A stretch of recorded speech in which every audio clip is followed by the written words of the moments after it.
सूर्य learning point में आपका स्वागत है। दोस्तों, हम लोग पढ़ने वाले हैं हिस्टैरिसीस। तो इस वीडियो में हम लोग हिस्टैरिसीस से रिलेटेड हर एक कंफ्यूजन को दूर करेंगे और इसमें देखेंगे कि हिस्टैरिसीस में क्या क्या होता है और इससे क्या लाभ है, क्या हानि है, सब कंसेप्ट को क्लियर करेंगे। तो चलिए, इसमें सबसे पहले हम लोग देखते हैं कि जो हिस्टैरिसीस है ये किस मटेरियल में होता है। तो इसमें सबसे पहले क्या हो जाएगा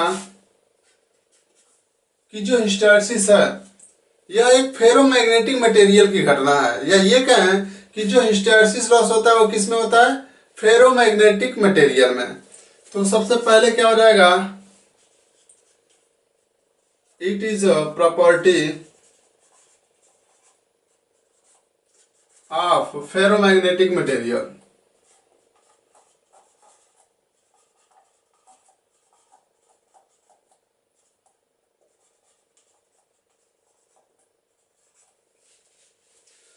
अब इसके पश्चात हमको हिस्टैरिसीस से पहले बीएच कर्व को देखना होगा। तो बीएच कर्व के लिए हम क्या करेंगे, एक लेंगे कोर आयरन का या किसी भी मटेरियल फेरोमैग्नेटिक मटेरियल का हम लोग क्या ले लेंगे, एक कोर ले लेंगे और इसके ऊपर एक सोलेनाइड लगा देंगे, या ये कहें कि इसके ऊपर एक वाइंडिंग कर देंगे। तो चलिए इस पे वाइंडिंग करते हैं।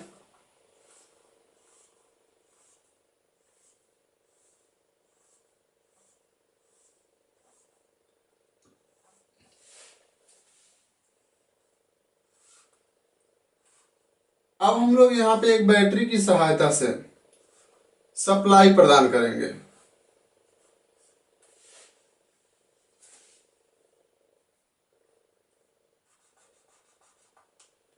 ये हमारा वेरिएबल रेजिस्टेंस, यहाँ पे भी मान लेते हैं हम वोल्टेज अप्लाई कर रहे हैं और इसमें करंट क्या फ्लो हो रहा है, आई। अब हम लोग क्या करेंगे, जब इस रेजिस्टेंस की सहायता से इस सोलेनॉइड में करंट का वैल्यू परिवर्तित करेंगे तो यहाँ पे मैग्नेटिक फ्लक्स परिवर्तित होगा।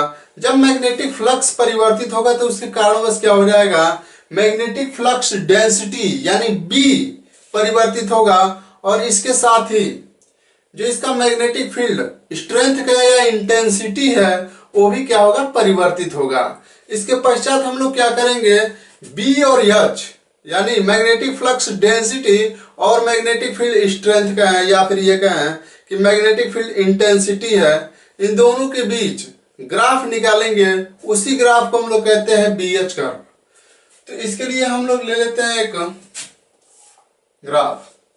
इधर मान लेते हैं हमारा क्या है, इधर है बी और ये है एच। सबसे पहले मान लेते हैं जब हम इसमें कोई धारा प्रवाहित नहीं करा रहे हैं, यानी स्टार्टिंग कंडीशन में हम एक यहाँ पे हम स्विच लगा ले रहे हैं। जब स्विच को हम लोग क्लोज करते हैं, इस कंडीशन में जो ये फेरोमैग्नेटिक मटेरियल है इसमें कोई भी अवशिष्ट चुंबकत्व नहीं है, यानी वो उसका जो बी है वो भी क्या है, जीरो, और जो एच है ये भी क्या है, जीरो है। तो यानी ये ग्राफ कहाँ से स्टार्ट होगा, यहाँ से। अब क्या होगा, जब हम लोग स्विच को क्लोज करेंगे और स्टार्टिंग के कंडीशन में रेजिस्टेंस को क्या रखेंगे, मैक्सिमम रखेंगे, तो यहाँ पे करंट क्या रहेगा, मिनिमम। जब करंट मिनिमम रहेगा तो इसमें क्या होगा, इस कॉइल में करंट मिनिमम प्रवाहित होगा, या ये कहें कि एकदम बिल्कुल जीरो के समान प्रवाहित होगा। अब हम क्या करेंगे, धीरे धीरे करंट को बढ़ाएंगे। जब करंट को बढ़ाएंगे तो यहाँ पर क्या होगा, एच भी बढ़ेगा और हमारा बी भी बढ़ेगा। तो यहां से क्या हो जाएगा, एच और बी धीरे धीरे बढ़ना स्टार्ट हो जाएगा। अब क्या होगा, हम लोग यहां से करंट के वैल्यू को बढ़ाते जा रहे हैं, बढ़ाते जा रहे हैं। कैसे, रेजिस्टेंस को परिवर्तित करके। तो जब करंट के वैल्यू को बढ़ा रहे हैं तो इसकी जो मैग्नेटिक फील्ड इंटेंसिटी है ये भी क्या हो रहा है, बढ़ रहा है, यानी जो इसका मैग्नेटाइजेशन है वो बढ़ रहा है। इसके साथ ही इसका क्या हो रहा है, जो मैग्नेटिक फ्लक्स डेंसिटी है ये भी बढ़ रहा है। तो इसके पश्चात क्या होता है, धीरे धीरे यहाँ पे मैग्नेटिक फ्लक्स इंटेंसिटी के साथ ये ग्राफ बढ़ता जाता है।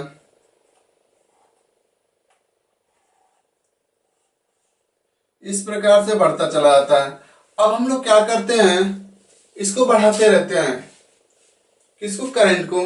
तो धीरे धीरे क्या होता है, जो H है ये तो बढ़ता है लेकिन जो B है वो कांस्टेंट हो जाता है। ऐसा क्यों होता है, जब हम लोग यहाँ पे करंट का वैल्यू धीरे धीरे बढ़ाते हैं तो जो ये कोर है इसमें डाइपोल स्थित होते हैं। डाइपोल अब क्या होता है, जैसे जैसे इसमें करंट प्रवाहित होता है तो डाइपोल जो होते हैं वो क्या हो जाते हैं, अलाइन होते रहते हैं, अलाइन। और अलाइन होते हैं तो यहाँ पे मैग्नेटिक फ्लक्स की वैल्यू क्या होती है, बढ़ती रहती है। और जब मैग्नेटिक फ्लक्स की वैल्यू बढ़ेगी तो मैग्नेटिक फ्लक्स डेंसिटी भी बढ़ता रहेगा, क्योंकि B इक्वल्स क्या होता है, फाई बाई ए। तो ये तो एरिया क्या है, कांस्टेंट है। लेकिन अगर जब फ्लक्स बढ़े तो हमारा B का वैल्यू क्या हो जाएगा, बढ़ जाएगा।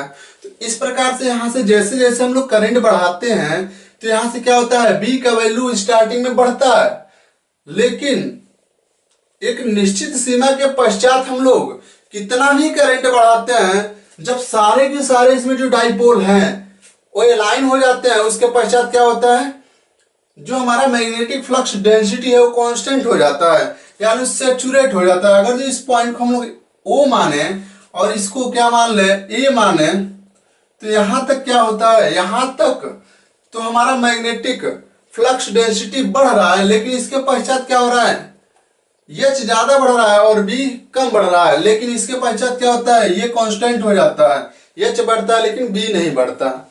अब यहां से I और H में क्या संबंध होता है, H बराबर क्या होता है, NI/L। तो यहां से क्या होता है, जितना I बढ़ता है H का मान बढ़ता रहता है, और H क्या हो जाता है, लगातार बढ़ता रहता है, लेकिन B हमारा क्या हो जाता है, कांस्टेंट। B क्यों कांस्टेंट हुआ, क्योंकि इसमें जितने भी डाइपोल हैं वो क्या हो गया, अलाइन हो गया। इसके पश्चात हम लोग कितना भी I बढ़ाएं, इसमें कोई और डाइपोल है ही नहीं कि वो अलाइन हो, इसके कारण से B हमारा क्या हो जाता है, कांस्टेंट हो जाता है। अब हम लोग क्या करते हैं, जब ये कांस्टेंट हो जाता है, मान लेते हैं यहाँ पे ये पॉइंट है हमारा B पे जाके ये क्या हो गया, कांस्टेंट हो गया। अब हम लोग धीरे धीरे रेजिस्टेंस पुनः बढ़ाना स्टार्ट करते हैं। जब रेजिस्टेंस बढ़ाते हैं तो H का वैल्यू क्या होता है, कम होने लगता है, क्योंकि जब हम लोग I का वैल्यू कम करेंगे तो यहाँ से H का वैल्यू क्या होगा, कम होगा। इसके साथ ही यहाँ पे स्टार्टिंग में क्या होता है, B भी कम होता है, लेकिन उतना तेजी से नहीं कम होता जितना H कम होता है। तो जब हम लोग ग्राफ खींचते हैं तो इसका ग्राफ कुछ इस प्रकार से बनने लगता है। अब यहां पर क्या होता है, इस पॉइंट को हम लोग मान लें, ये पॉइंट है सी पॉइंट पे क्या होता है, H तो हमारा 0 हो जाता है, लेकिन जो हमारा B है मैग्नेटिक फ्लक्स डेंसिटी, ये 0 नहीं होता।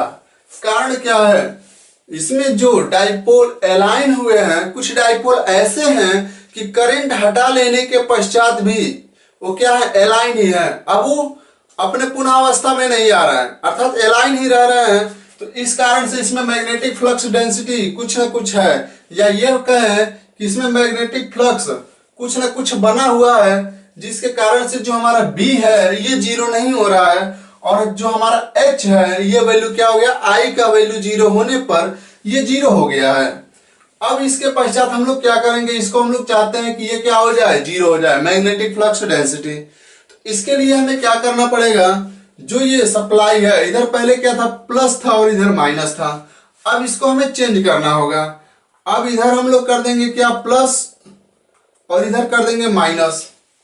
तो ये क्या हो जाएगा, ये इसके उल्टा फोर्स लगाने लगेगा, किस लिए, डाइपोल को अलाइन करने के लिए। मान लीजिए इधर यन बना था तो इधर यस बना था, अब क्या हुआ, जब हम लोग सप्लाई को परिवर्तित किए तो इधर यस बनने लगेगा और इधर यन।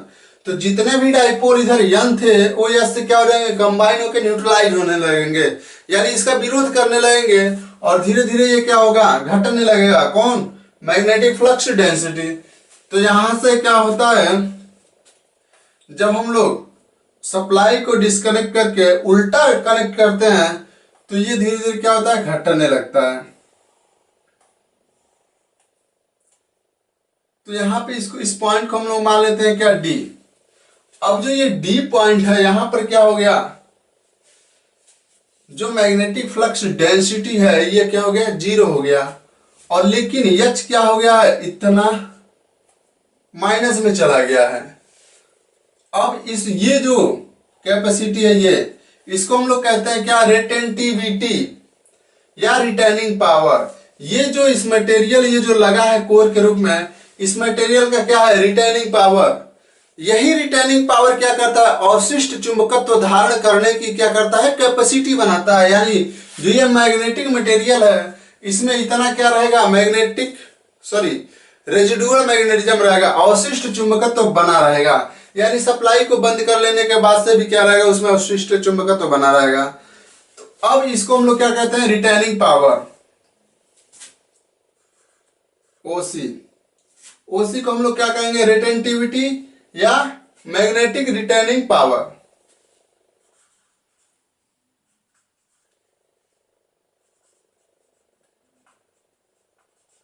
रिटेंटिविटी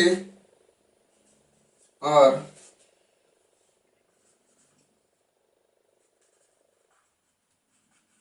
रिटेनिंग पावर,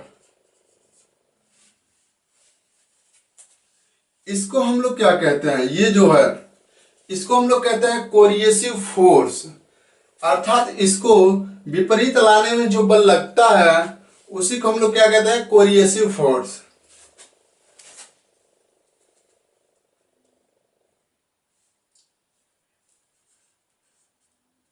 ओडी क्या है, कोरिएसिव फोर्स।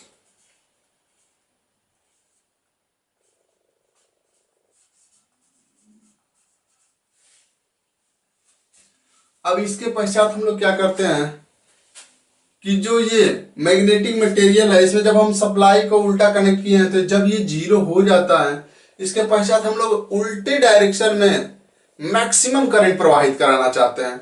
जब मैक्सिमम करंट प्रवाहित कराते हैं तो ये उल्टा डायरेक्शन में क्या होने लगता है, ये मैग्नेटाइज होने लगता है, जिसके कारण से इसका उल्टा डायरेक्शन में क्या होता है, मैग्नेटिक फ्लक्स डेंसिटी बढ़ने लगता है और एच का मान भी हम लोग बढ़ाते जाते हैं। अब पुनः हम लोग क्या करेंगे, जब ये मैक्सिमम पे जाएगा इसके पश्चात यहाँ पे क्या हो जाएगा, ये सैचुरेट हो जाएगा। इस पॉइंट को हम लोग मान लेते हैं, ये कौन सा पॉइंट है, ई पॉइंट पे क्या हो गया, उल्टे डायरेक्शन में सैचुरेट हो गया।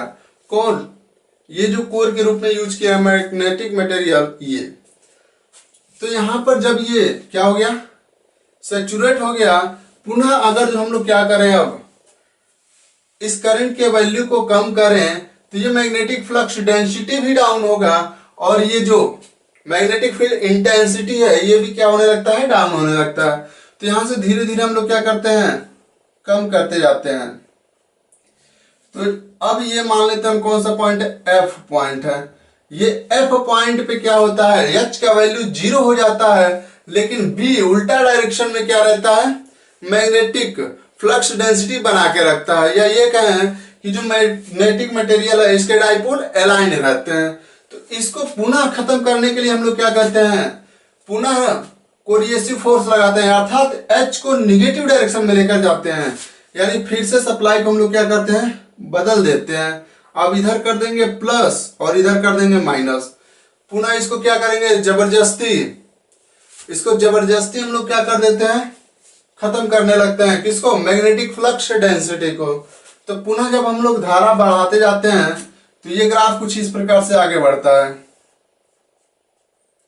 और इस प्रकार से ये क्या होता है, ग्राफ बन के रेडी हो जाता है।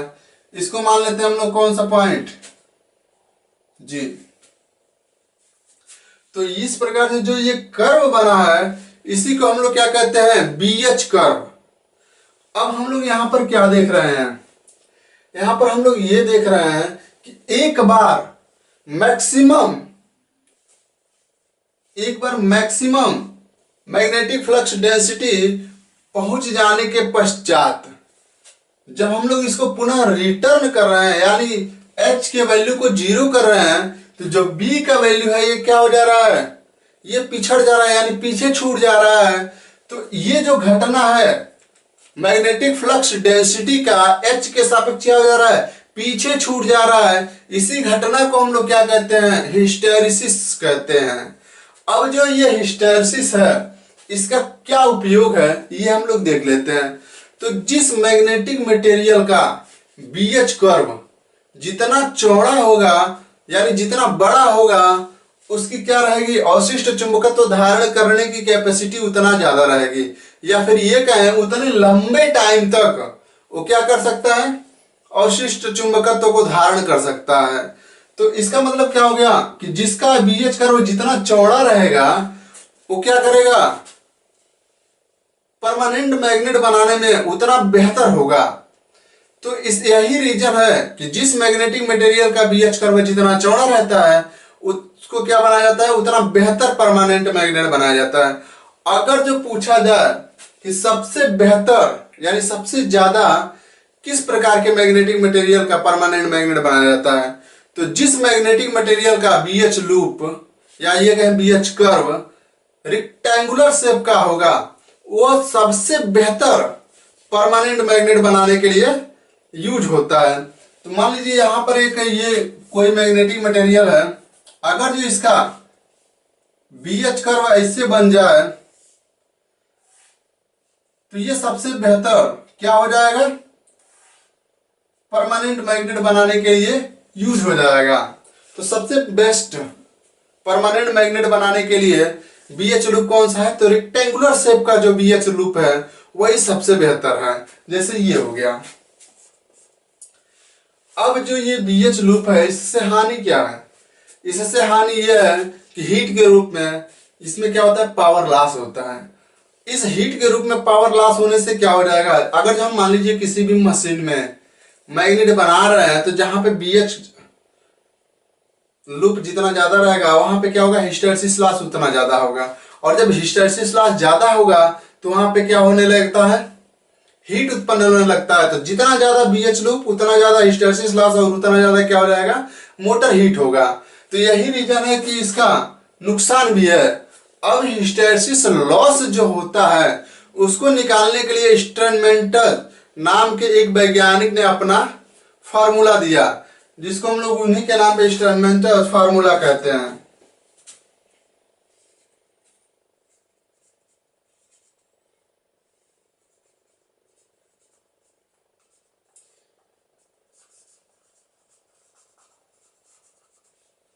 स्टर्नमेंटल फार्मूला, तो इन्होंने क्या लिखा, जो WH है ये प्रोपोर्शनल होता है किसके, Bmax पे पावर 1.6। अगर हम लोग प्रोपोर्शनल कांस्टेंट हटाते हैं तो WH इक्वल्स क्या हो जाता है,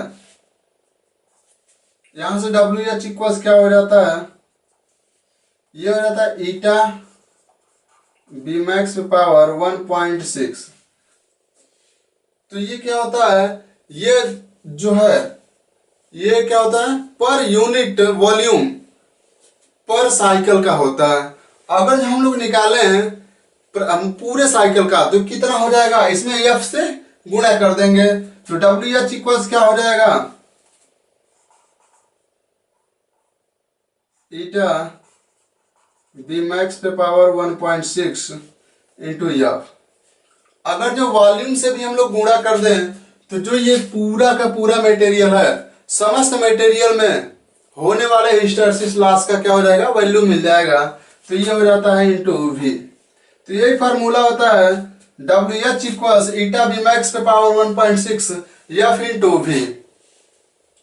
क्या हो जाएगा, WH इक्वल्स ईटा Bmax पे पावर 1.6 F इंटू V। यहाँ पे ईटा क्या है, यह है हिस्टैरिसीस कोफिशिएंट। Bmax क्या है, मैग्नेटिक फ्लक्स डेंसिटी यानी maximum magnetic flux density. F क्या है, फ्रीक्वेंसी। और V क्या है, वॉल्यूम। वॉल्यूम किसका है, जो ये मैग्नेटिक मटेरियल रखा गया है, यानी जो ये फेरोमैग्नेटिक मटेरियल रखा गया है इसी का क्या है, वॉल्यूम होता है। तो दोस्तों ये रहा हमारा हिस्टैरिसीस से रिलेटेड वीडियो।